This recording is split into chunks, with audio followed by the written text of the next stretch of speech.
Hi, Holly Walsh here. For my final assignment, I'm doing equity in special education for my AEP 855 Educational Leadership class with Suzanne Becking.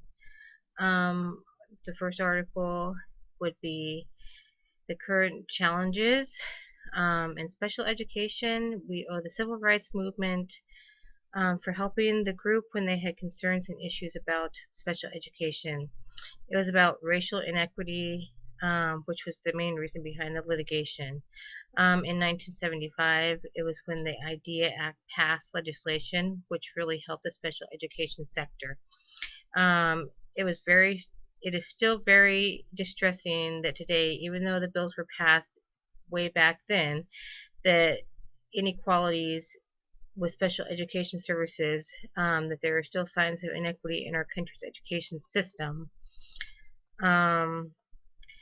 As far as a certain vocabulary word I would use would be disproportionate representation. It means that there are more children from a certain group who are going through a given situation than we would expect based on the group's representation in the general population. The prototype cases for disproportionality argued the fact that there were way too many African American students in special education classes for students with mental retardation compared to the number of African American students in the general school population. Most of the attention to the disproportionality still remains focused on the overrepresentation of children of color in some special education disability categories, specifically students with mental retardation and students with emotional and behavioral disorders. A number of factors that contribute to disproportionality would include bias, poverty, special education processes, inequity in general education, behavior management, and cultural mismatch and reproduction. As a leader in this situation, I feel that letting your values guide you in this particular situation, because in our everyday life, the decisions we make and making sure that understanding the values of others is highly important. Staying true to my beliefs and your beliefs and others will build pillars for building relationships with students with special needs. Article 2 would be the quest for equity, maintaining African American teachers in special education. We need more diverse teaching force in the U.S. Educators must focus their efforts on developing programs that better prepare future teachers for the realities of classrooms in the new millennium. We need to increase the supply of qualified African American educators, and they must be intrinsic to programs and must infuse national, state, and local educational policies. That being said, a reformation of the current pipeline is a must. The reformation must include an expansion at every level and system to offer inclusive services to our students. We need to offer these services to our students because they are our students, and just because they are special needs does not mean that they are not entitled to them. Successful outcomes for minority children become a reality when the key stakeholders, which means administrators, teachers, and our parents, are instrumental in the change process. Reducing inequality in learning has to rely on policies that provide equal access, equal outcomes, and equity in schools. Access to competent, well-supported African American teachers should be a reality in our quest for equity. It should not be a dream at all. Change must occur in which stakeholders must be willing to ascribe to a transformation, which should be aimed at ongoing professional development in curriculum and teaching, and quality assessment. Leaders need to take every opportunity they have to show others by their own example that they are sincerely committed to the values and ambitions they communicate. So the reality and change needs to come from examples, showing and setting examples, allowing change to happen. On to Article 3, examining educational equity, revisiting the disproportionate representation of minority students in special education. African American students were known to have more disability classifications than white students.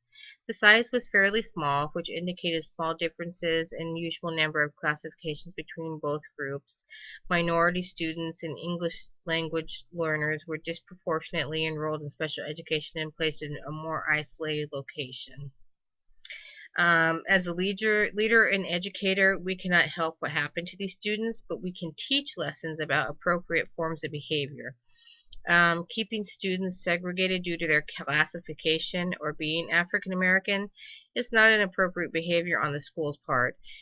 Therefore, there are significant moments when we as educators and leaders must take action to put values on the table as a whole and start coming together to common ground and work together.